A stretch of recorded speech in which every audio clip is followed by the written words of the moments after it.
my name is Caroline. I'm in Dr. Poinkiewicz' lab from Kent State. The big question for our study was, could type 3 interferons induce ADAR expression? And if so, could this type 3 interferon-driven human norovirus infection environment drive changes to ADAR editing?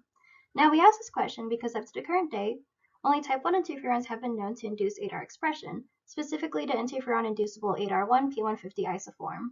Due to that, the pathway shown here on the left has been established. What this shows is that once a pathogen is recognized by the immune system, interferons are expressed. This results in a cascade of signals that results in the transcription of interferon-stimulated genes, ISGs. One ISG of interest to us is ADAR, which stands for adenosine deaminases acting on RNA.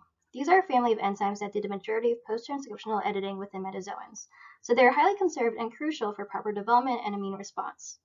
What they do is seek out double-stranded regions of RNA and find adenosines, which they convert into inosines, that gets read as guanosines by the cell's translational machinery. This has two broad categories in terms of impacts. One is that type 1 interferons can be suppressed. The other is alterations to the stability, structure, and function of proteins produced. So what is shown here on the right is our proposed pathway by which type 3 interferons may induce ADAR expression, should they be able to. As shown here, the pathway for type 3 interferons to induce their ISGs is similar to that of type 1 interferons. The key difference between the two is that type 3 interferon responses are dominant in mucosal epithelial cells and have a delayed response in comparison to type 1 interferons. We were able to test our question of could type 3 interferons induce ADAR expression through the use of a dataset published by Lin et al. In 2020, where human intestinal enteroids were cultured and infected with human norovirus.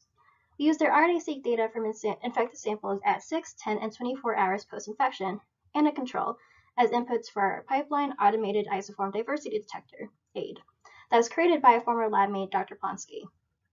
From the results of the pipeline and further analysis through our scripts we wrote and web-based tools, the first big finding was that ADAR1 expression does increase with infected samples, especially by 24 hours.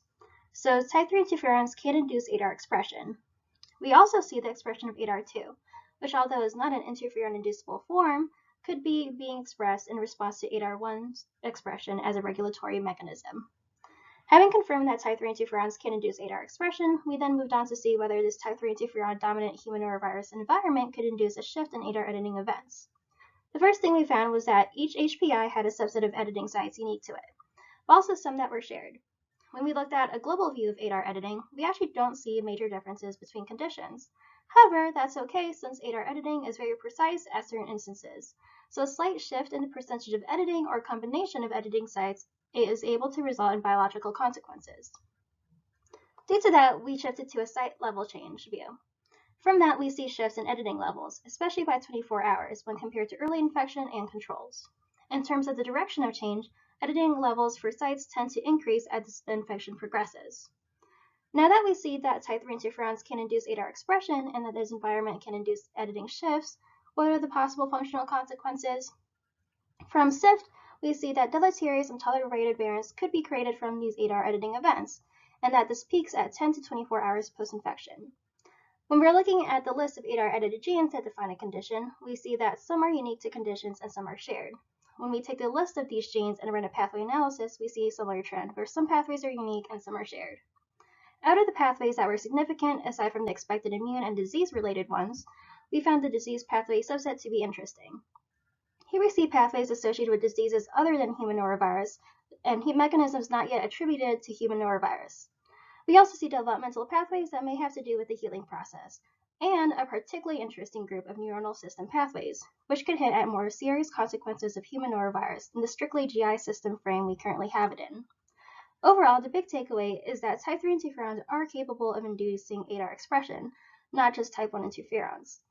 We also see that a type 3 interferon-dominant environment in the context of human norovirus is capable of inducing shifts in ADAR editing.